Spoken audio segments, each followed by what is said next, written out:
Hello and welcome everyone, this is Chris from IELTSadvantage.com and this video is for general training students. So if you are an academic student, this video isn't for you. This is just for people doing the general training paper. So it's the top 6 mistakes that general training students make. So what are we going to look at today? We're going to look at the similarities and differences between general training and academic so we can focus on the main parts of general training that students make mistakes in, and then we're going to focus on the top 6 mistakes that I think general students make. So these are the things that stop students getting the high marks, so the band 7, 8 or a 9. So what's the same? Listening and speaking are exactly the same for both. So academic and general training students will do the exact same listening test, and your speaking test will always be the same. Reading is slightly different. I say slightly different because the main difference is the type of text, the reading text that you will be given. For academic, it is obviously more academic style reading. For general training, it's more things to do with everyday life and work and things like that. But they are similar in that the style of questions are the same. So you will get things like multiple choice questions, true, false, not given questions, yes, no, not given questions.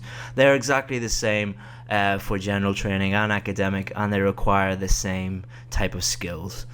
So I just say slightly different. Oh, and for general training, you have to get more marks than academic to get the same band. So for band 7, you have to get a few more correct answers to get that band 7.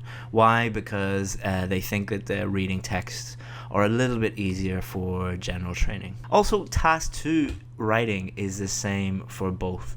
So for task 2, you will have to write a kind of an academic style essay, like do you agree or disagree, advantages and disadvantages, discuss both views, and these are the same. They're marked by the examiners in the exact same way, and the questions are the same style for general training and academic. Some people think they're different, but I would disagree. Task 1 is where the biggest difference is, and this is where general training students make the biggest mistake. So we're going to focus on that.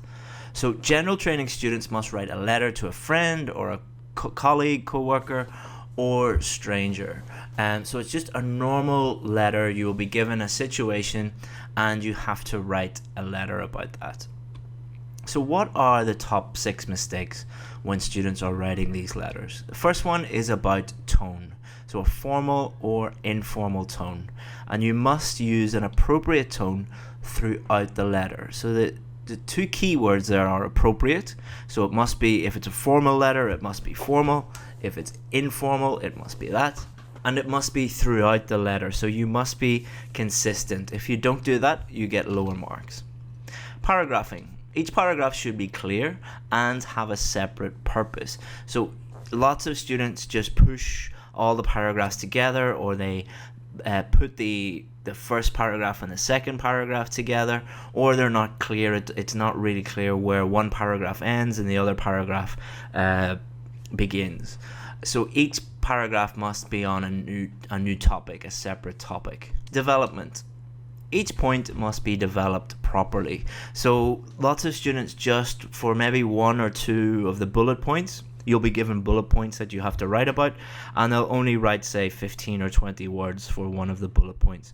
That means that your main points are not developed properly. You need to write a bit more for them. Relevancy. You must only write about the points given. So this is connected to development. Some people write, say, 20, 25 words about one point, and then they start talking about things that are not related to the actual point. So they start asking the person how they are, or talking about their dog, or talking about their holiday, or something like that. You must only write about the things in the question. And of course, grammar and vocabulary, it's 50% of your mark. You must make as few mistakes as possible while also displaying a good range of language. So it's a balance between showing the examiner that you have a wide range of vocabulary, that you can use different types of grammar structures, and also making as few mistakes as possible. And complacency. This is probably the number one problem. Lots of students, especially high-level students, think, oh, I only have to write a letter, that's really easy, I don't have to prepare for it.